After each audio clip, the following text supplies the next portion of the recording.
Hi, I'm Jacob, Product Manager for Lincoln Electric, and I'm excited to talk to you today about the POWERMIG 262.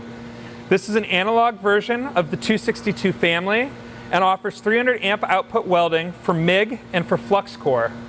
With inputs of 208, 230, 460, and 575, this can run off of any single phase power.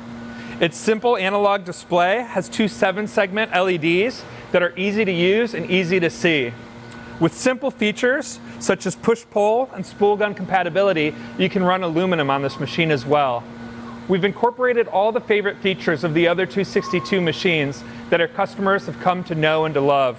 We've got 115-volt inputs on the front for running tools.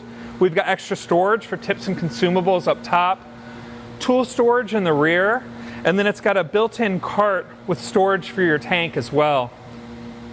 The POWERMIG 262 is a simple machine that has everything you need and nothing you don't. To find out more about it, feel free to visit us at lincolnelectric.com.